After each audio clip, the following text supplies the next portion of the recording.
हमारे यहाँ जन्म मृत्यु कोई माने नहीं रखता, इसीलिए हमारी संस्कृत को सनातन संस्कृत कहते ही है। हमारे मनीषियों ने उस रहस्य को जान लिया था, उस रसायन को जान लिया था, उस कीमिया केमिस्ट्री को जान लिया था जहाँ पे मृत्यु माने नहीं रखती। इसीलिए हमारे यहाँ जो सनातन धर्म का हमारा प्रार्थना का प्रमुख ग्रंथ है,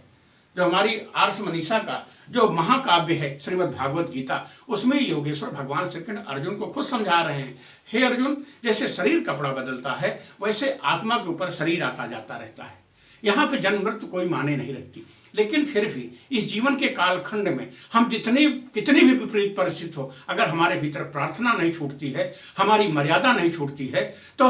हमारी इस गाथा फिर अमर हो जाती है। आज ऐसी ही देवत्व चेतना माँ हीराबेन जी को हम लोग यहाँ पे नमन कर रहे हैं। 100वें वर्ष में उन्होंने शरीर छोड़ा और उनके पुत्र के रूप में मोदी जी, किसी से बात छिपी नहीं है। लेकिन एक बात बताऊं आपसे, 33 वर्ष पहले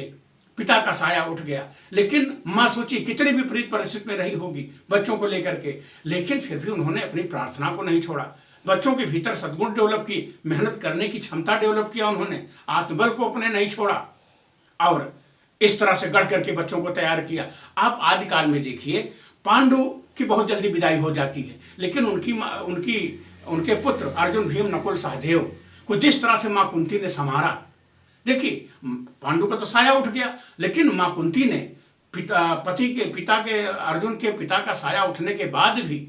मतलब पति का साया उठ गया माँ कुंती के ऊपर से, फिर भी विपरीत परिस्थिति में प्रभु की याद को नहीं छोड़ा उन्होंने, मर्यादा को नहीं छोड़ा अपनी, और बच्चों के भीतर जो गुण डेवलप किया, माँ कुंती अमर हो गई। और आलखंड में आप देखेंगे आल्हा उदल की माँ देवला देवकी, वो भी पिताजी का साया उठ गया था, लेकिन विधवापन को उन्होंने अखरने उसको उस हीनता को लाने नहीं दिया अपने भीतर, उन्होंने प्रभु का आश्रय नहीं छोड़ा, और इस शरीर से जो बन पड़ता था वो प्रार्थना भक्ति और बच्चों के भीतर वो आत्मबल डाला, संस्कार डाला, उनको विकसित किया उन्होंने। और दोनों माँ जिनको मैं कह रहा हूं अमर हो गई, ऐसे आज हीराबेन जी अमर हो गई, क्योंकि आपने जो कृत कर दिया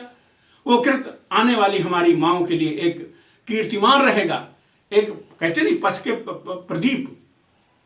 तो ये हमारे लिए एक कीर्तिमान आपने स्थापित किया है। ऐसी देवत्व चेतना को हम नमन करते हैं, उनका पूरे देश पे ऐसे आशीर्वाद बरसता रहे, क्योंकि यहाँ मृत्यु कोई माने नहीं रखती है। तो आज शरीर में थी पहले, वो शरीर में आज नहीं है, लेकिन मृत्यु कोई माने नहीं रखती है, तो इसका हम दुख मनाएं ये तो हमारी नासमझी होगी। लेकिन उस देवत्व चेतना माँ हीराबेन की देवत्व चेतना को हम लोग यहाँ पे नमन कर रहे हैं और उनसे प्रार्थना कर रहे हैं कि उनका आशीर्वाद बरसे, हमारी इस गाथा, ये सनातन परंपरा हमारी ऐसे चलती रहे। यस धम्मो सनातनो, हरिओम तत्सत, हरिओम, ओम शांति, ओम शांति।